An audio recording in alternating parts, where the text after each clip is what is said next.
ladies and gentlemen, it's my particular pleasure now to introduce Professor Timothy Snyder to you. Again, it's fantastic that so many of you have come here, and I think it's a compliment to our speaker that, again, there is such a big audience here. I have just moved to Munich, so I'm still new to the place, and I've heard that it is difficult to gather larger crowds, basically, particularly in the evenings, but this is a compliment that, again, being here the second time of the year already, after first talk in February, there is such a great turnout in this event tonight. And I think it shows the importance and the topicality of what is at stake tonight, as Barclay Richter was already reminding us. Now, I will not kind of give a very long introduction because some of you will have attended the February event.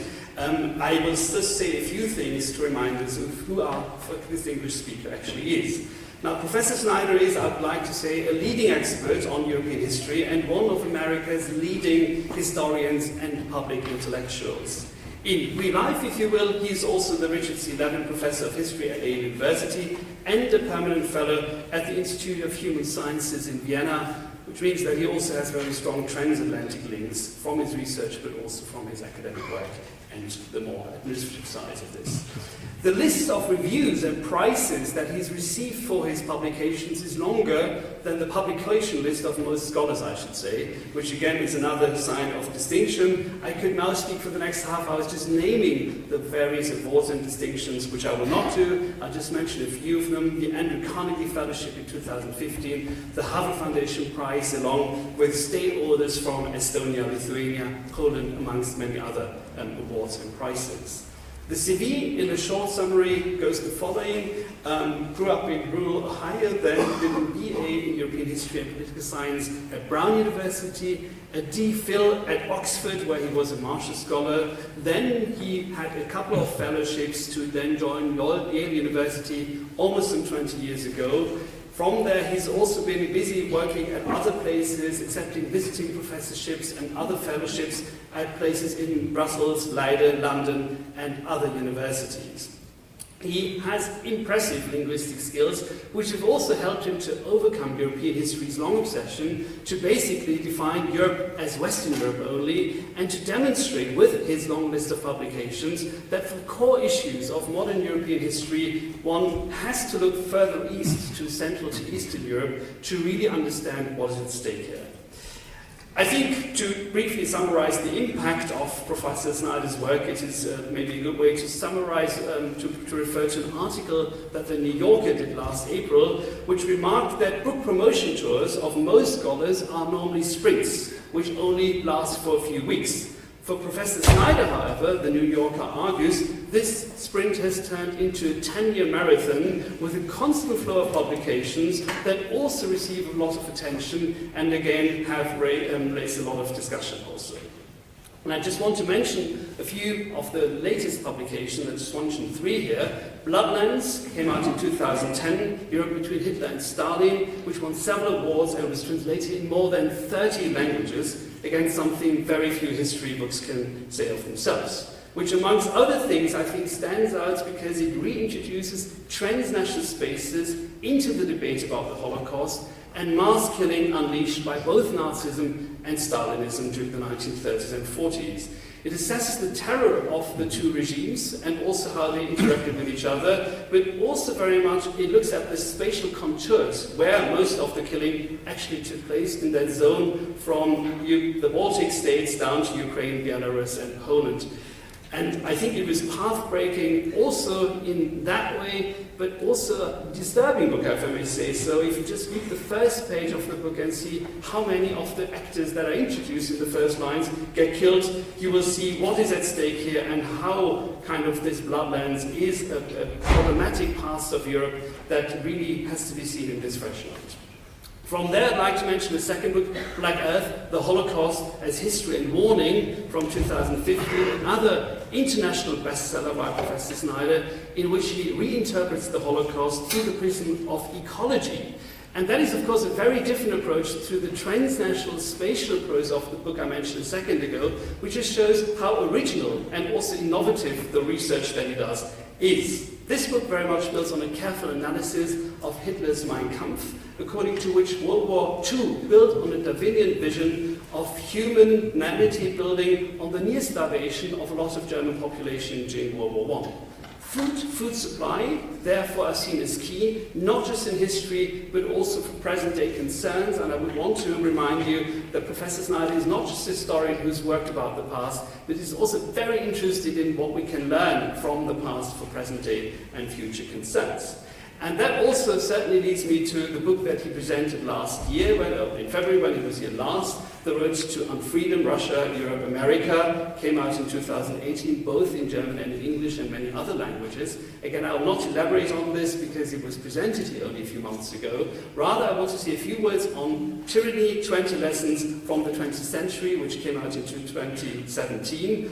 Which is again a book that uses history as a comment, and you see how over his various publications he moves further and further into kind of a commentator on present-day concerns and future issues, into the role of a public intellectual. And I think this is more true for this book than all the others that I could mention. A book that has sold more than 500,000 copies in the United States. A book that is also interesting because it results, if I understand this correctly, from first thinking about the topic in a series of posts on Facebook that then were turned into book publication afterwards, which I think might remind us of the fact that social media can be good for something, and that there is another life besides the tweets of a certain president that one can read and follow on that media. All in all, I would like to say that Professor Snyder is certainly a scholar, a historian, who's left the comfort zone of detailed academic research only, where scholars basically write for their own peers only. Instead, he's also, besides being a very kind of detailed and clear historian, a leading public intellectual. Of course, this has also led to a lot of controversy of his work, for instance, with regard to the role that he attributes to Mein Kampf in the understanding of the Holocaust, or also on his controversial views with regards to Russia's influence on Donald Trump. Moreover, many historians continue to be famously uncomfortable with the idea that one should talk as a historian also about the future and not only about the past. Still, I think it is very important that we talk about history also in light of present ongoing events and future developments, and I'm sure that, again, Professor Snyder is the right person to do so, to help us ask the question what we can actually learn from the past and what also future developments might look like, and what the limits also are of learning from the past about the future. The paper that he'll give today is one that really is new, and is a new project that will only come out as a book next year. So I think we are all privileged to learn about something that is still in the making, and where we all can look forward to also seeing how a rather normative argument, as I've learned, about the state of democracy translates into his ideas. I would just like to end with one quick point. In the United States at the moment, there is a very interesting and I think also depressing to some extent debate about the demise of the humanities. That the humanities basically do not have to tell us very much anymore. Stanford's Hans-Ulrich Gumbrecht, for instance, also brought that discussion to this side of the Atlantic in an article in the Neue Zürcher Zeitung that was also then picked up by other media, for instance, like the Frankfurter Allgemeine Zeitung. I think tonight is one of the many proofs that the humanities are alive and kicking, that there is a lot of thought-provoking things going on, and that also historians can very much add to public discussions. Therefore, I'm very grateful that Professor Snyder has come. Thank you, Tim, and the floor is yours.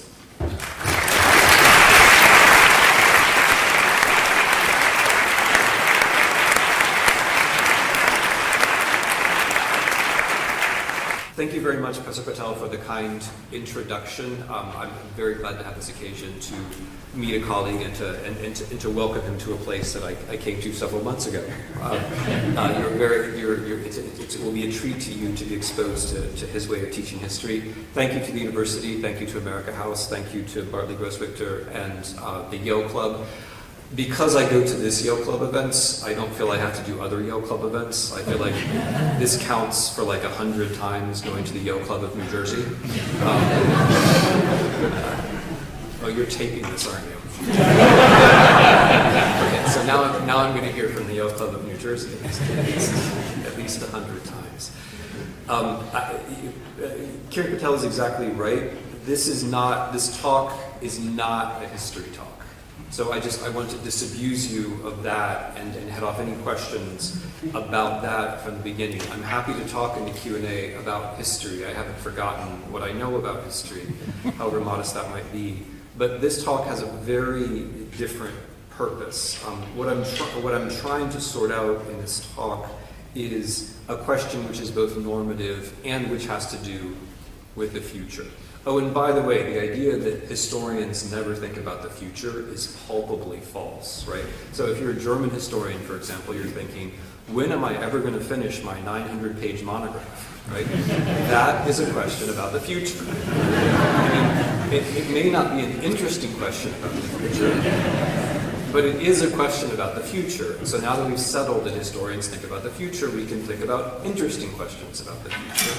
The question that I'm trying to sort out has to do with freedom. And I think freedom and the future are indissolubly connected. So I think being free in the present is a kind of contradiction in terms, because if you are a free person, that means you have the inclination and the capacity to think about possible different things you might do in the future, or possible different values you might hold in the future. So I think the concepts are pressed very closely together. And one of the prompts for my thinking about all this is the absence of the future in politics today, which strikes me as one of the strangest things about political discussions. One of the things the West has been quite distinct about for the last 240 years or so is making politics about competing versions of the future. As you might have noticed, especially if you're under 20, this has stopped. Politics is not in the West very much about the future, or insofar as it is about the future, it's about the negative future, as opposed to competing desirable visions about the future. And I think the disappearance of the future from politics and the decline in freedom, which is measurable in various different ways, are probably deeply connected. So the origin of this preoccupation has to do with trends with which we're all familiar. However you measure it, democracy and freedom are not doing very well in the United States or worldwide. Personally, this presentation, or this attempt to speak about freedom, is a kind of answer to the sorts of questions I got in February or other times, which are, sure, you can define the problem. You can criticize Mr. Trump for this or that or the other thing. I'd like to think his relationship with Russia is no longer controversial. But what should we in fact do? How do we get a future back? When I was lecturing about Road-Done Freedom in Bratislava, a student raised his hand and said, Professor Snyder, what was it like when there was a future? Which struck me as a touching but also an intellectually provocative and important question. So what I'm going to try to do now is not talk about defending freedom and not talk about analyzing threats to freedom, but actually ask the question what freedom is in a way which is productive to answering the question, what should we do to make America, and I'll be talking about America, but much of this will apply more broadly, to make America, I've already said America twice, which is 2 more times than I usually say America in a lecture, so I'm feeling a little awkward, to make America a free country. So the title was not actually meant as a provocation. I think the title is meant, can America be a free country? It's meant to ask a neutral question. Can any country be a free country? I'm going to start now with language, because one of the signs of the decadence of freedom in the US and elsewhere is the decadence of the language of freedom. And here I like to think I'm in good company, because very intelligent people like Michał Bobiński in communist Poland, or Victor Klemperer in Germany in the 1930s, started with language as a way to analyze the decadence of a certain kind of politics. So I want to talk, just to kind of prepare you for where I'm going, about how the word free is used in American English today. The way that the word free is normally used, I think, suggests the poverty of the concept. Let me give you a couple examples, mainstream examples, of how the word free appears. The first is as a description of the market, the free market. So how many thousands and thousands of times have you heard the phrase free market? I want to suggest that this phrase, the very normality of it, the very mainstream character of it, is suggestive of a very deep malaise in the way that we think about freedom. Because of course, in a whole number of ways, there cannot be a free market.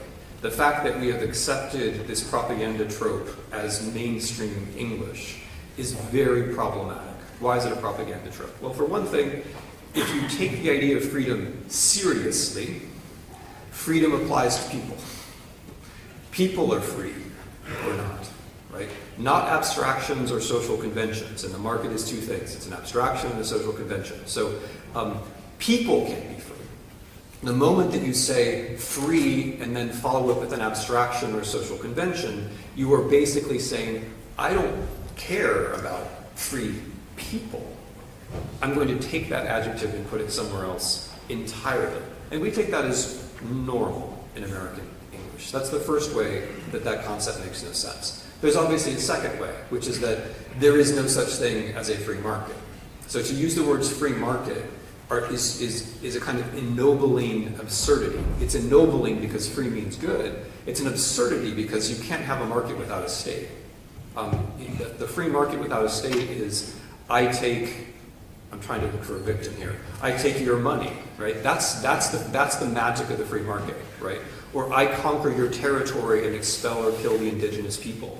That's the magic of an unregulated market, which is not meant as a critique of capitalism. It's just meant as a description of what that concept would actually mean. A free market without government regulation is just conquest.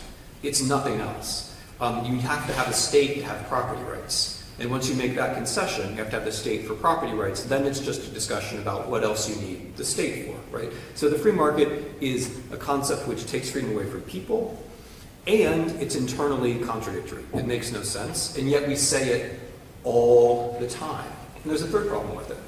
The free market, as libertarian propaganda, it suggests a kind of ideological system in which there's an answer for every question. So if your question is, when is my child's birthday? The answer is, it's the government's fault. And if your question is, what time is the lecture tonight?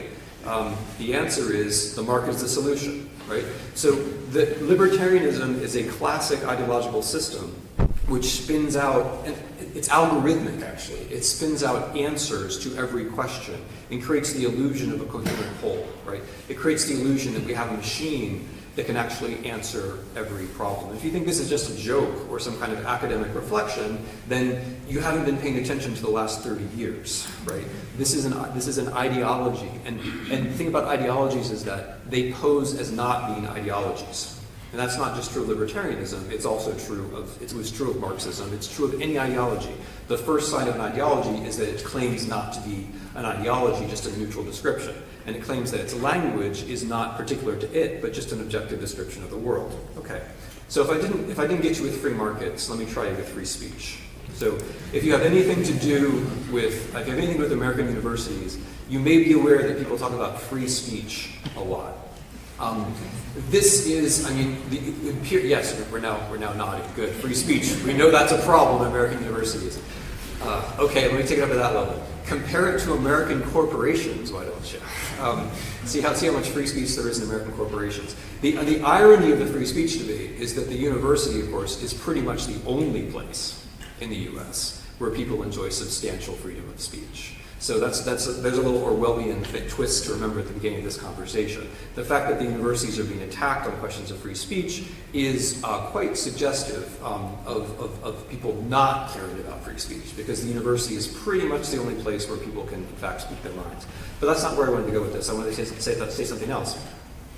I also think free speech is a nonsense phrase. I realize we use it a lot, but how honestly can speech be free? People can be free. We can have free speakers, right?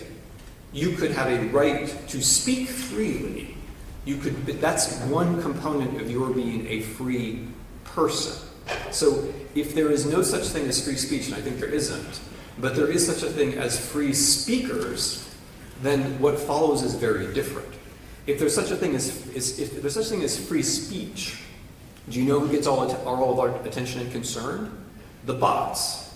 Because the bots produce utterances at rates quadrillions of times faster than any of you can. So if free speech is about protecting utterances, you're all doomed. Because the machines can produce utterances much more quickly than you can. And if free speech is about protecting utterances, then you become the servants of the machines, making sure that nothing gets in the way of their electrons, or whatever it might be, right? But if free speech is about free speakers, then very different things follow. What would follow from that would be, if you care about freedom of speech, you would then care about free speakers, free human beings, people who are capable of assessing and listening and thinking and expressing, here comes the key phrase, risky truth. So Euripides made the distinction 2,400 years ago between rhetoric and risky truth. And he says, democracy depends upon risky truth. And why does the freedom of speech matter? It matters because of risky truth. The freedom of speech does not matter so that the machines can fill your head with whatever is profitable. The freedom of speech does not matter because of the rich and powerful. You know what? They're always going to have a voice. Freedom of speech does not matter because of the things you already believe wrongly. Those things you will believe wrongly, right? The things that everybody thinks are never in danger. The thing that matters is risky truth, right? So if you want to have risky truth, you need to have free people. And the other thing you have to have are facts. You have to have risk-taking human beings, but you also need facts. And facts don't come from the ground. Okay, I'll talk more about that later. But it leads me into the main line of my argument, which is this. Freedom is not about quantity, it's about quality. If freedom of speech were about quantity, we have already lost, right? But it's not about quantity. Freedom is about quality.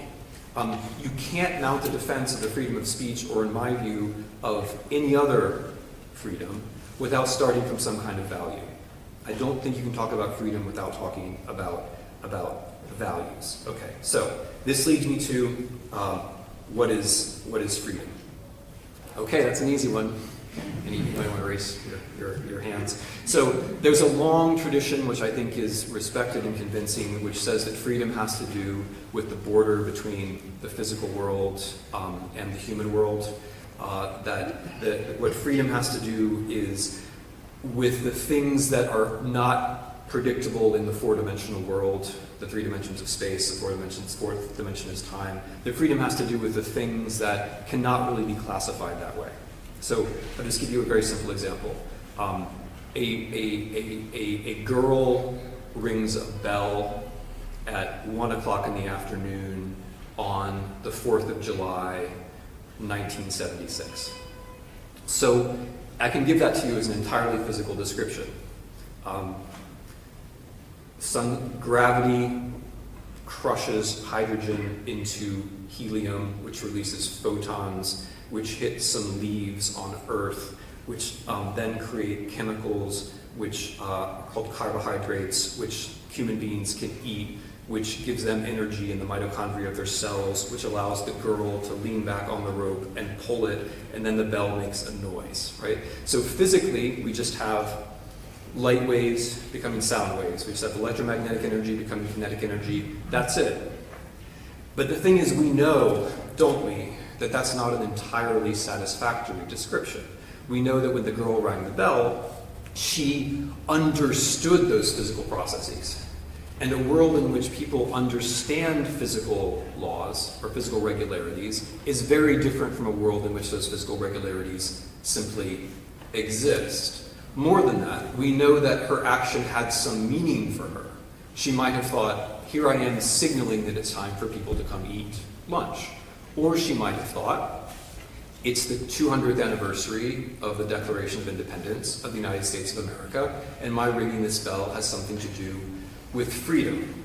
It's those kinds of considerations that require a different sort of language, a non-quantitative language. We can write out the action as formula, but if we write it out as formula, there's something desperately and fundamentally incomplete about that, and that is the way that the girl understood the universe. Not just how it works, but how she wanted to make it a little bit different. And that, of course, that's where freedom begins. Freedom has to begin, I think, with the notion of how the universe should be different than it is now. In other words, it has to begin with a value. Okay, so values. Values have, this is like the super conservative part of the talk, right? So values have the following issues. The first issue they have is that they are multiple.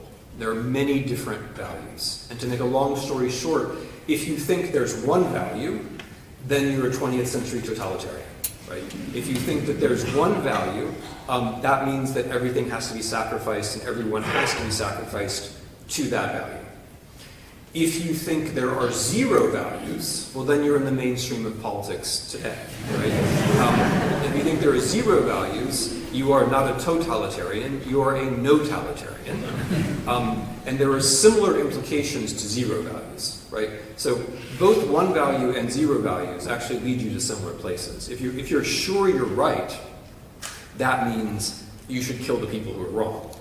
But if you're sure that nothing matters, that means your version of nothing matters is better than their version of nothing matters. And you don't even have to explain why, because nothing matters. And if you doubt that description, look at the character of nationalism today, right? I mean, I'll say with us, American nationalism today is not about how we're better, not even remotely. It's just about how we're us, and we don't have to explain why we're us. We just are us, and you're them. And that's the end of the story. So having no values actually leads to a similar kind of polarization as just having one. So freedom requires multiple values. Okay. But then the issue that arises with multiple values is that I'm still feeling bad about the Yale Club of New Jersey. I'm sorry. The issue with multiple values is that they contradict. So you should be loyal to your friends, that you should also be honest with your friends, right? You look great. You should be in a committed relationship, but you should also be courageous. Those two things contradict. You should be dignified, but you should also be forgiving. Those things contradict. And there's no logical way around those contradictions. Values simply do contradict. And so what I think freedom is navigating, as we think of how the universe could be different and better, navigating among the different values that are contradictory and which cannot be fully realized. Now again, the totalitarian thing comes in here. Because if you accept that there's just one value, then you don't have to make all these hard choices, right? Someone else will explain to you how the one value leads to a necessary action. And if you think there are zero values, you also won't have to make hard choices about values, because it doesn't matter anyway, right? The world can just end, that's fine, it doesn't matter, right? So the reason why freedom is hard is precisely that there is more than one value. And that you and only you can make decisions from your historically unique position, which no one else has ever occupied or can occupy. That's why freedom is difficult. Now this has a couple of implications, I think. One of them is that freedom is then very much connected to time. Because the easiest way to solve, for example, the loyalty-honesty problem is that, you say you look great now, but then, maybe later you say, but that purple shirt, maybe not, and then you can be kind of both loyal and honest at the same time, right? They're not precisely at different times. But more seriously, it's the experience of time which allows us to think about ways. I do like your purple shirt, don't get me wrong. It's the experience of time that I'm now only seeing people wearing purple shirts. And I'm starting to feel about you the way I feel about the Yale Club of New Jersey.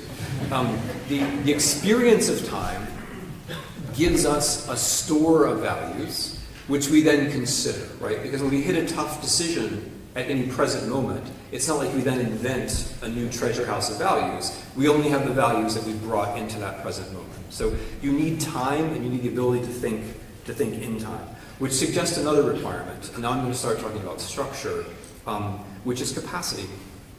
If freedom means something like juggling values, it means you have to be able to think evaluatively.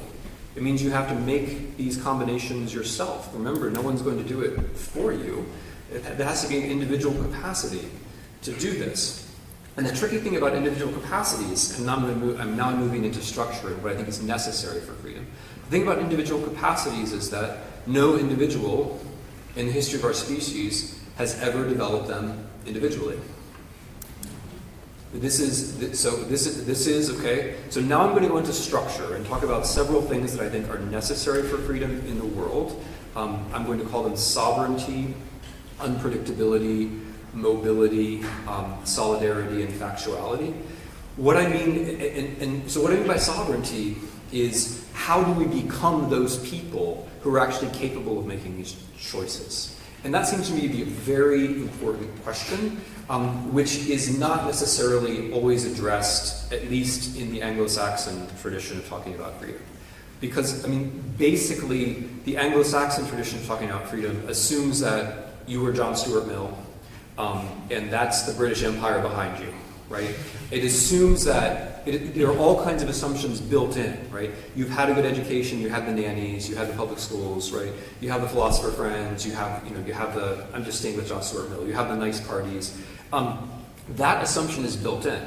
But what's not talked about are very small children, right? So I wasn't aware of this New Yorker article about the last 10 years, but when I think about the last 10 years, what I think of is my kids are 9 and 7. Like, that's the unceasing storm that I think of.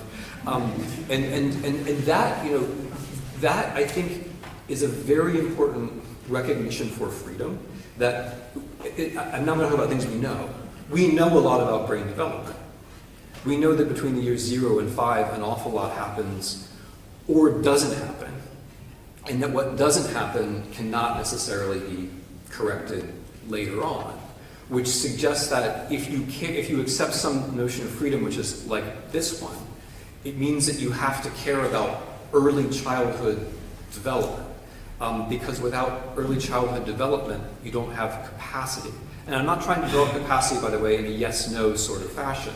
What I'm trying to say is that if you cared about freedom, you would think, okay, we must have as much capacity as possible in our people. And the best way that you would invest in order to get as much capacity as you could in your people would be in the first 5 years. Right? That is not a conclusion I think that thinking about freedom usually leads to, but I think it's correct. And one of the things I'm going to try to do in all of these suggestions about structure is to point out ways in which in the 21st century we just know things that John Stuart Mill didn't know, or that the Enlightenment didn't know. And that these things can help us define freedom in a way which might be refreshing and enlivening, at least I hope. Okay, so that's sovereignty. The second thing I have in mind is unpredictability, which is a concept which is very dear to me, but which is also a revision in the way that people normally talk about freedom. The way that you normally talk about freedom assumes that you are rational, and if you are rational, you are in some sense predictable, right? At least on most of the boring accounts of rationality. You know what's pleasurable, or you know what's in your interest, and therefore when you encounter a situation, you will do the rational thing. On that account, you are predictable. Whereas I think that's wrong. I think becoming predictable is a way of becoming unfree. And I mean that both theoretically. So the things that are predictable are objects in nature. So if you are predictable, I name you an object in nature. But I also mean it in connection with the contest for mastery, which is going on right now between you and the digital world. Because what the digital world does, especially the social media part of it, is that it works to make you predictable. That is its basic task, to make you more predictable than you already were. To predictify you. I think that's a new word, I made it up. To make you predictable. That is a superpower. And I'm sure I don't have to explain to you how this all works. That what social media does is that it gets you into a situation of artificial isolation, which is deliberately meant to imitate the setup of behaviorist experiments with rats and pigeons. I'm sure I don't have to tell you that social media deploys intermittent reinforcement, which was a technique that was shown to be very effective on rats and pigeons. I'm sure I don't have to tell you that social media then gets you to a situation of confirmation bias, where you're being reinforced in the things that you already think, and also being told to fear the things that you already fear. That's the intermittent part of the reinforcement. I'm sure you know that social confirmation comes into this, where social media surrounds you with people or fake people who seem to think what you already think, right? Those are a series of brain hacks which are deliberately applied to you by psychologists in coding in what passes for high technology, but which is in fact very primitive mid-20th century stuff, just applied now on a mass scale. But the upshot of that is that the idea is to make you predictable. Now, it's to make you predictable for the banal purpose of targeting advertising to you, but it has a political side effect, because once we start to think that all of our feelings are justified and all of our opinions are correct, and that we fear the correct things, then it's very hard for us to accept that people who have different views, emotions, and fears are just people. They must be malicious, because how can they possibly disagree with my set of ideas? And so then you move into a world which is highly polarized, and which gives an edge to a certain kind of politician. So I would now like to offer a slightly different view of this thing which is called populism. I don't think it should be called populism, because I don't think it's primarily about people. I think it's primarily about the algorithmic modeling of people and the drift or the seepage of that into politics. So, I mean, a figure like Mr. Trump in this view is as dependent on Twitter, right, as other people are dependent on his Twitter feed.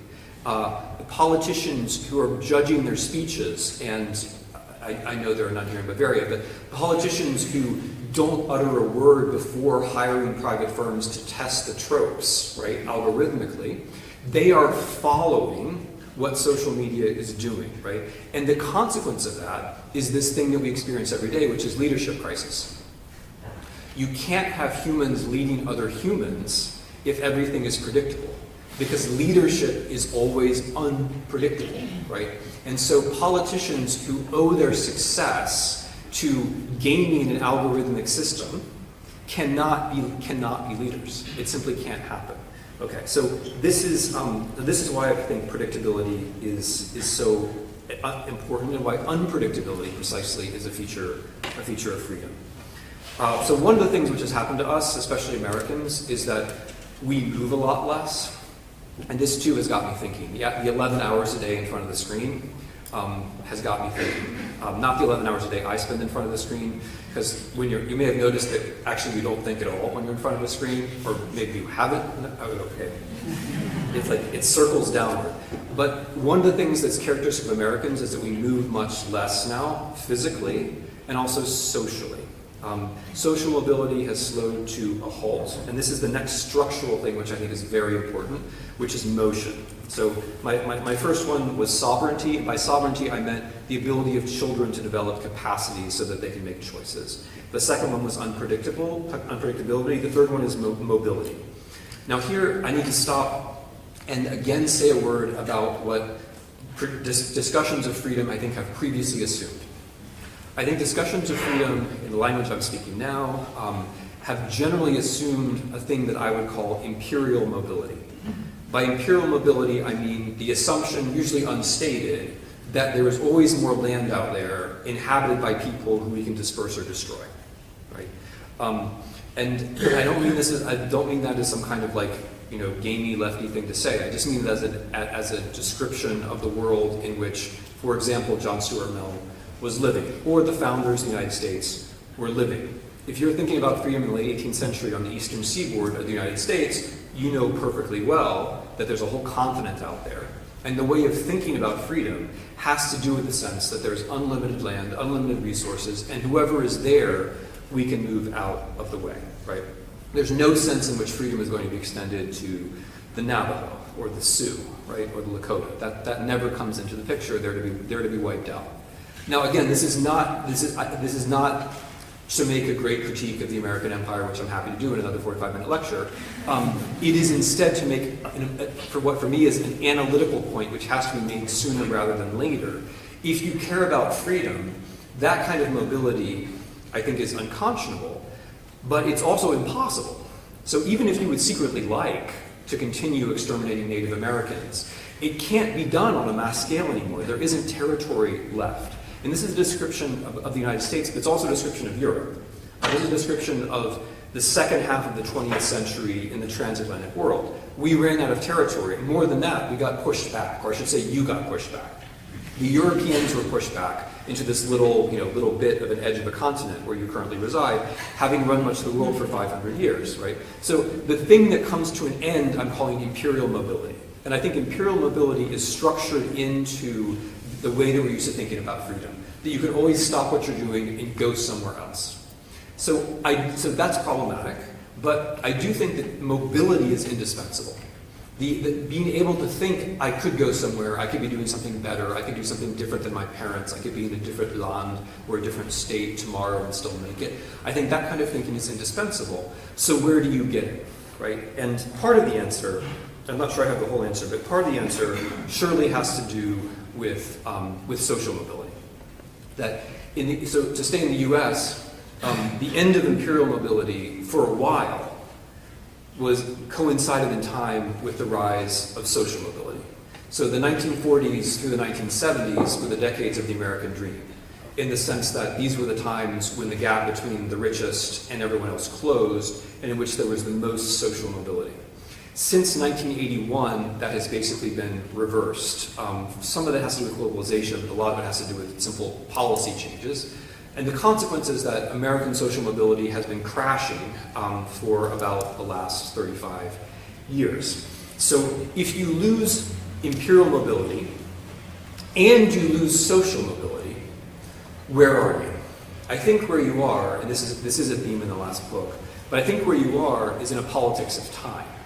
I think once space leaves the imagination, then all the mobility happens in time, and that this is a very strange and warped outcome. But I think if we track the politics of the US since 1989, since the end of communism, I think we see that the easiest or the most accurate way to follow the arc of politics is by following time. Okay, let me try to be less abstract. After 1989, there was this idea that history was over. There was this idea that there were no alternatives. This is an idea about time. It's an idea which says time moves forward to a predictable conclusion. If you have time plus capitalism, maybe plus technology, you get democracy and rights. That's the idea, right? So it's a very simple idea about time. Some people call that neoliberalism, but I want to stay close to time, because it's that version of time which many of us, not you young people, I know, it's our fault, not yours, you're going to do better. I know you're going to do much better. I know it. That's just a form of guilt, displacement that I'm working out. So the politics of inevitability is a way of thinking that time is on your side. This is very problematic for freedom, because what the politics of inevitability sounds like it's about freedom. It says, now the world is free, capitalism is going to bring freedom. But that can't be right, because freedom is precisely about individuals making different choices about values. It's not about a collective system bringing another collective system for which no one has to bear responsibility.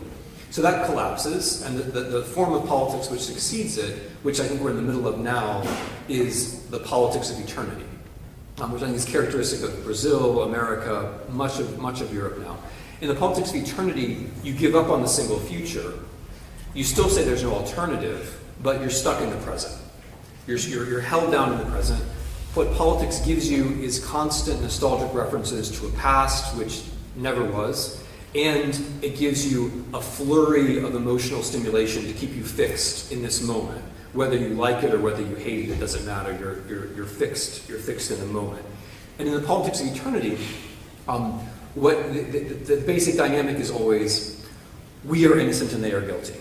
Right? It's us versus them. You look back into a glorious past in which things were good, and the people who ruined it were always them, and it really is as simple as that. It's not more complicated than that. And so time becomes a kind of cycle in which the future is gone. Now, the politics of inevitability was supposed to be like analytically really tough. You know, there's nothing except capitalism. Like, economics is the only thing that matters, and those are the hard truths about the world. But you know what? Those are not the hard truths about the world. The hard truths about the world is that the world is made out of stuff. And some of the stuff, if you burn it, changes the atmosphere in a way which is incompatible with life, right? That is the actual world. And the thing about the politics of inevitability is that while it said we're about the hard world and the hard truths, it wasn't about the earth. It wasn't about the physical world. So since 1989, as I'm sure all of you under 25 know, most of the carbon which has been emitted by humans has been emitted since that time, right? And in the late 1980s, we already knew. Everybody already knew in the late 1980s. In 1988, George Herbert Walker Bush promised to turn the White House effect against the greenhouse effect. Everybody knew by the late 1980s that there was climate change. But in the politics of inevitability, suddenly all problems became human problems, and we understated the actual hard truths about the world. The politicians of eternity, where we are now, by keeping you fixed in the present and in the past, and by keeping you staring at your phones, incidentally, also take us away from the future. I'm serious about the phone, right? I mean, every time you do a search on your phone, you use as much energy as boiling a kettle of water, right? And the energy is probably coming from a coal-fired power plant in Africa, which Google has an air-conditioned facility next to. Think about it. Think about it, and don't, yeah. She's hesitating about whether to close her computer, decided not to. Okay, so what the politicians of eternity do is they deny global warming. Have you noticed this? Pretty much all of them. Either deny it or they say it's not, it's just hype or it's overstated. So nostalgia about the past goes with a kind of denial of the future, which is bringing us towards a third kind of politics, which is the politics of catastrophe, where it's undeniable that climate change is coming, and so what you do is you blame the victims. So it's the refugees' fault. It's the immigrants from Central America, it's their fault. It's not our fault, it's their fault, right? So most of the emissions come from the north, the refugees are going to come from the south, so of course it's going to be the south's fault. And this kind of politics has already emerged. As you might have noticed, the same people who deny that climate change is real are also the people who say that refugees should be the thing that we obsess about. And this is true in the Czech Republic, Slovakia, Hungary, the United States, Russia. This version of catastrophic politics, of catastrophic time, has already emerged. And if this becomes politics, then of course we have no chance, right? Because that just means that we'll keep blaming other people while, not to be too pessimistic, while we bring the world to an end. Okay, so now let's try to dig our way out of that one. So that is about mobility. What I'm trying to suggest when I talk about inevitability, when I talk about eternity, when I talk about catastrophe, is that mobility also has to do with time. That you need mobility in space, but you also need mobility in time. You need the sense that there's a past and a present and a future. Otherwise, all this decision-making doesn't make any sense. So catastrophic time is just a very extreme example here. If we think the world is coming to an end, then the future impedes on the present. It fills up the present, and we can no longer think. But I'm meaning that now as an extreme example of a general proposition, which is that in order to have freedom, we have to have time.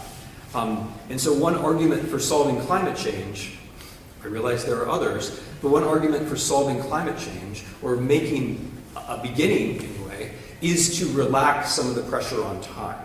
And give us the possibility of being more free. The next connection that I wanted to talk about, and it's not unrelated, is solidarity. So traditionally, the value of equality and the value of freedom have been lined up against each other. That is not my view. My view is that philosophically speaking, if you believe that you have the right to freedom and that you have the right to the components of freedom, let's say mobility, unpredictability, sovereignty, maybe your list is different, but philosophically speaking, if you think you have the right to those things, then the person next to you has the right to those things as well. Philosophically, this is not very complicated. Politically, obviously it is. Politically, solidarity, I think, is one of the biggest issues that grows from all the others that I've mentioned. Because, of course, the opposite of solidarity in our 21st century politics is escape. And escape, by the way, also has to do with where the future is going. Because when I spoke about the future before, and I said the West has been good about politics of the future, I meant a future where everybody was involved, or at least a lot of people were involved.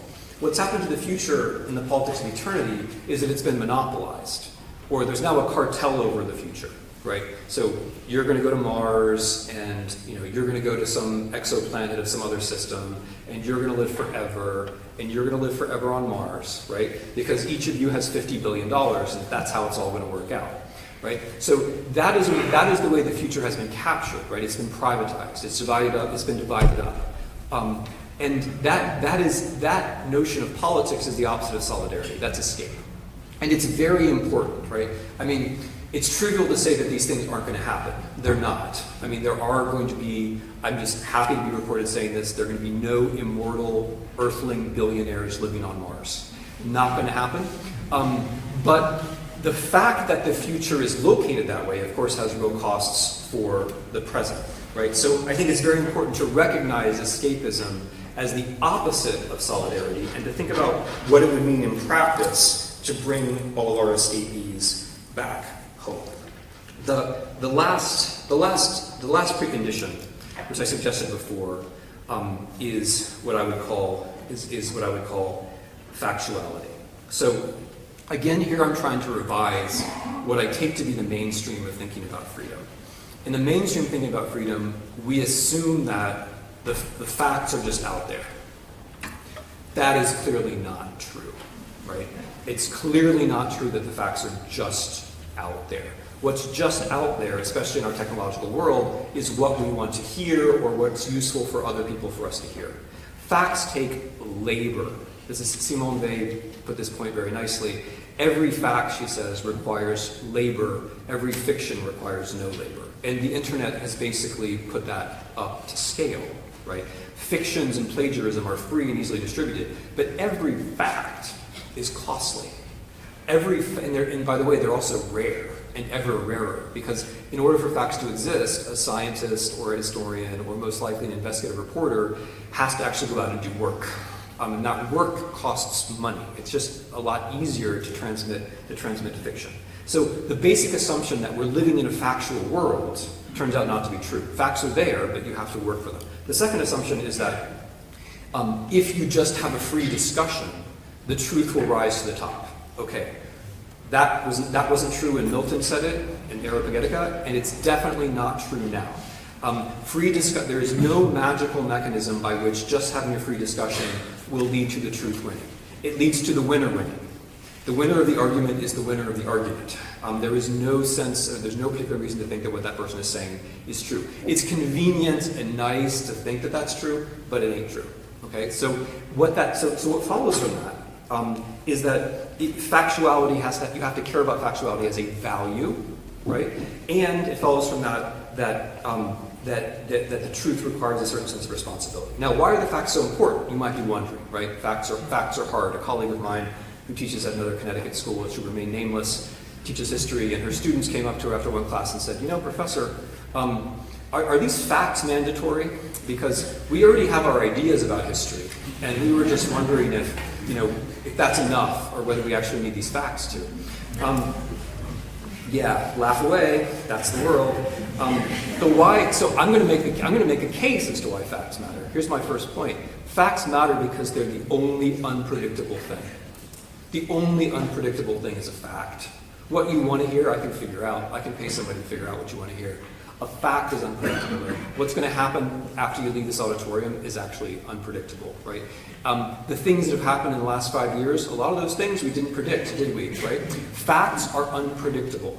And that is what is interesting about them. That's what is human about them. And it's also what is productive about them, because it means that facts, unlike fictions, make you unpredictable.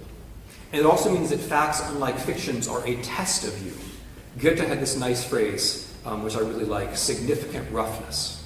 So facts are the friction that you have to go through, right, in order to feel significance. The facts bruise you because they're not what you want to hear. They're precisely not what you want to hear, the facts. But if you pass that test, you are freer and you are harder to rule.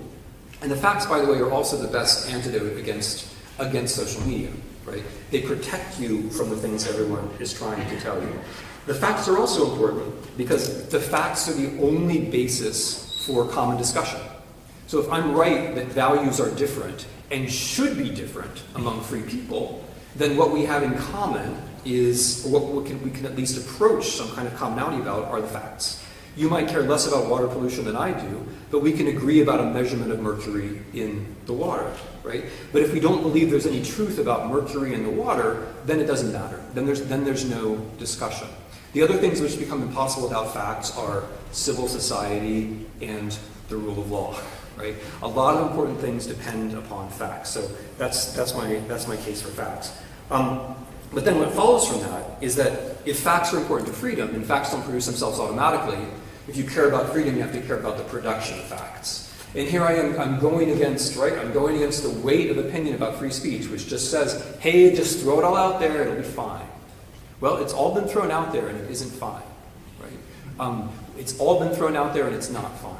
What we have to do is care about facts, which means caring about the people who have a profession of risky truth, who are above all investigative journalists. We all talk about the news all the time, and basically nobody gets paid to report it, right? Basically nobody. And that nobody is getting smaller, that basically nobody is getting smaller every day, especially in the US. In the US, 2/3 of the counties in our country do not have a proper newspaper which writes about local news. That is an extraordinary change. It's happened in the last 20 years, and it has major ramifications. Not just for all the other reasons that I've given, but also for another one.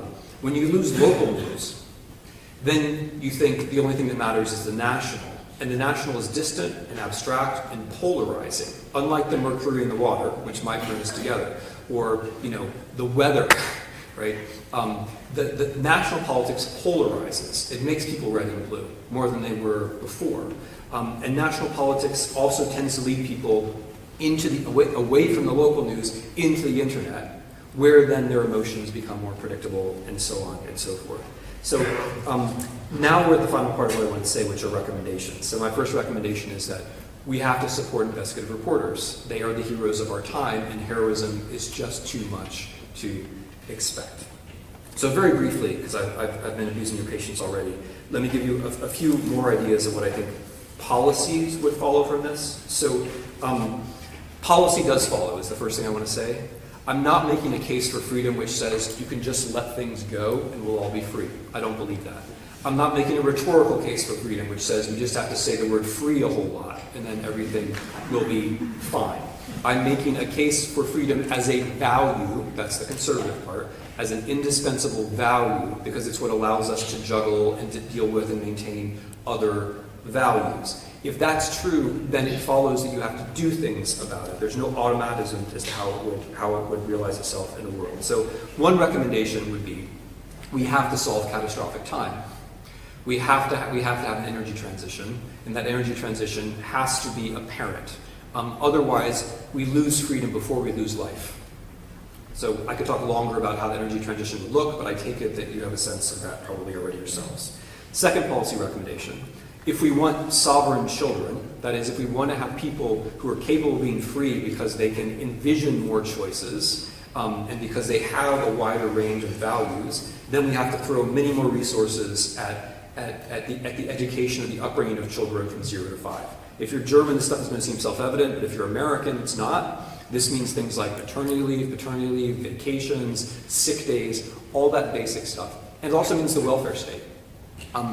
What I'm trying to argue is that, okay, so I'll just jump ahead. The things which are often put in a category of social justice or equality can just as easily or maybe more easily be put in the category of freedom. Because if it's right that freedom is about making choices among values, that requires capacities, and that those capacities develop in the first 5 years of life, the only way to support parents and children and other caretakers in the first 5 years of life is to throw particular kinds of resources at that, right? So normally discussions of freedom just forget about children completely. And I'm trying to suggest it's exactly the other way around. That if you really care about freedom, the first debt that has to be paid, or to put it in economic language again, the investment which pays off the best is precisely in early childhood education and in the welfare state. Third recommendation, unpredictability. Germany just did this. Take all the screens out of the schools now. You're going to do it in 20 years anyway, so you might as well just do it now. Okay? None of the people who make the stuff let their children look at it. They make their babysitters sign contracts saying they will not bring screens into their houses. There's no reason on the national scale we should be doing things that Silicon Valley oligarchs do not allow for their own children. We should say what they do for their children should be the norm for everyone. Children should have a right to human education. And I believe there should be a national holiday, let's call it Halloween, where children should be allowed to destroy all of the screens they find in their school with a hammer. And that means you will then get maximum buy-in from the children. I tested this on my kids, they were mobility. So mobility, just one example, one suggestion here. It's a very American one. We talk about the free market. Why don't we then say legally that because one of the purposes of a corporation is to support human freedom. I mean, since we all assume that that's what's going on anyway, why not just say that and think of the implications? One of the implications would be that our accounting system is wrong, that the quarterly report is wrong. Another implication would be that people shouldn't get tax deductions for buying robots and not get tax deductions for training humans. Right? There are little nudges one could do in the labor market, which would create a lot of mobility for humans, but only if we think, wait, the market is actually supposed to make people free. Likewise, if you were emerging into the American economy now, if you're 19 or whatever, and you finished school, you're emerging into a highly monopolized, right? You're emerging into this like sticky system of monocultures that you didn't create and you can't do anything about. There is something one can do about that. It's called antitrust, and the laws are on the books. Very conservative economists like Hayek, right, who's the darling of the libertarians, Hayek said that monopolies are as bad as Soviet central planning, and the state has to take, I quote, strong action to break them up. And he's right. If you want to have mobility in the economy, we have to have antitrust. Okay, solidarity. An end to escapism. We have to make fun of Mars. It's not charming. It ain't going to happen. It's not going to happen for them. It's not going to happen for you young people either. Mars is not going to happen. Immortality, by the way, also not going to happen. People who talk about this should be mocked. It's not going to happen, and it draws us away from saving the Earth, which I think is a serious point, and I'm going to make it in a slightly more serious way now. The thing about all other planets in the universe is that they are not Earth. And not just in the obvious way. If you look at a telescope and you say, oh, that planet has oxygen, that still doesn't matter, because the emergence of life on Earth was historical. The way that the Earth looks has to do with 4 billion years of life. We are at the end of 4 billion years of life-changing Earth. That can't be reproduced just by landing on some planet, even if it happens to look like Earth. So it's going to be here or nowhere. So we have to put an end to escapism. And then another solidarity example, everybody has to be able to vote. Everybody has to be able to vote. There shouldn't be gerrymandering. That Tuesday should be a national holiday. There should be no money in politics. Democracy is a form of solidarity. If we had democracy, which we don't, we would be closer to solidarity. And then finally, let me just draw one kind of conclusion here, and I promise I'll be done. One of my teachers was a Polish philosopher called Leszek Kolakowski, who I think was one of the great thinkers of the 20th century. In the 70s, he wrote an essay called How to be a Conservative Liberal Socialist, which is generally dismissed as a joke. But I want to conclude by saying that there's a serious point to this. The case that I have been making, in a way, has been about how to be a conservative liberal socialist. Because I'm saying freedom is the highest value, because values are real, they conflict, and so the highest value is the ability to make judgments among those values. That's a liberal point, although I'm making it in an untraditional way. But I'm also saying values are real, they matter, and they can only come from the past, because where else are you going to get them besides your own past or the past of people you understand? That's a conservative point. But the conclusions about institutions are socialist, right? Or at least they involve a good deal of state intervention in the economy and society. So what the case I'm making is a pluralist one. I don't think there's a contradiction between believing that values come from the past and believing that we need better institutions for the future. I don't think that's a contradiction. I actually think it's a necessity if we take freedom seriously. Thanks for your attention.